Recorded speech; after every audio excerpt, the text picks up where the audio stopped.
Kāda būs tava misija Eiroparlamentā? Es domāju, ka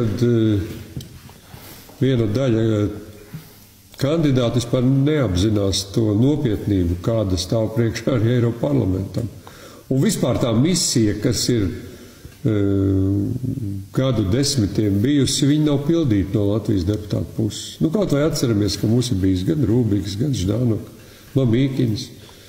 Nu, tad mums ir tagadējie deputāti, kuri nobalsoja par Stambulas konvenciju arī Eiropā, vairāki no Latvijas deputātiem.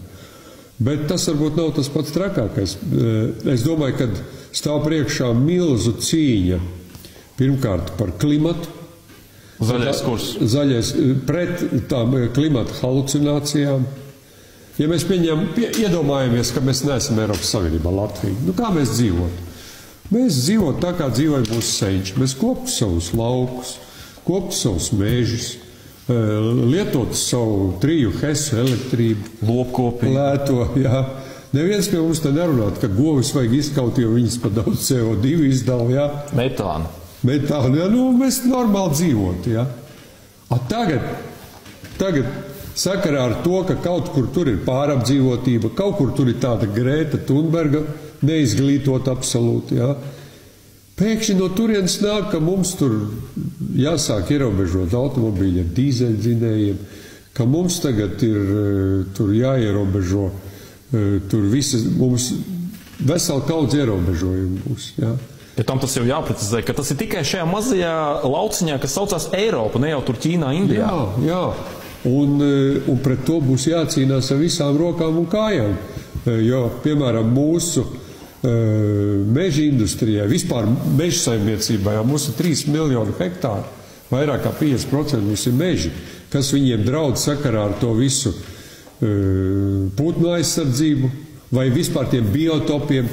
Sazīmējuši tagad ir biotops pusē no visiem Latvijas mežiem un paši tagad nezin, ko darīt, jo neviens jau nav aprēķinājis to ekonomisko efektu, kas ir miljardos, to zaudējumu. Ja tagad pēkšņi vairs nedrīkst aiztikt tās vietas, jā, pret to visu būs Eiropā jācīnās. Tāpatās federalizācija. Pret federalizāciju. Kas tas ir? Tas nozīmē, ka Eiropu viena daļa un liela daļa ietekmīgu politiķi grib pārvērst tā kā par Padomju Savienību, ka visu noteica Maskava, tā pilnīgi visu grib noteikt Brisele. Pat vienotu, teiksim, tur, pat sāk runāt par vienotajiem bruņotajiem spēkiem Eiropas, sāk runāt par lietām, par nodokļu sistēmu, kad būs vienādi nodokļi, kad Brisele pateiks, kādi mums ir nodokļi, jā. Par to federālismu jau runā gadiem, un tas jaunais vilnis nāks, un pret to arī būs jācīnās. Es, piemēram, uzskatu, ka mums Latvijā pašiem viss jānosaka. Tāpat tās vēl viena milzu problēma – bēgļi. Mums spiedīs virsū tos bēgļus, kas nāk tur iekšā Itālijā un Grieķijā, no Afrikas miljonos, ja, un Vācijā.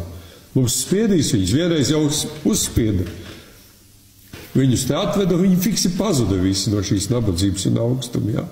Tā kā, un atkal, ja mēs dzīvotu savā valstī, ja mēs būtu vienkārši normāli, tā kā Šveici, ja, mums neviens nevarētu nekādus bēgļus uzspiest. Tagad mums atkal Eiropā būs jācīnās pret bēgļu šo visu politiku, ja. Tā kā, ko darīt, tur būs pie tam. Vēl no turienes jāuzrauga būs, kā Latvijas valdība strādā, jo paskatieties, kas tagad notiek. 200 miljoni viņi it kā nebūs apguvuši Eiropas fondu, Eiropas naudu. Tad runās jautājums, kas viņi te guļ? Tad laicīgi jau no turienes būs jāstās uz pirkstiem šiem te, kas ir pie varas. Un jāsako līdz, ko viņi vēl tur ir nogulējuši. Es esmu pārliecināts, ka viņi tur daudz ko ir nogulējuši.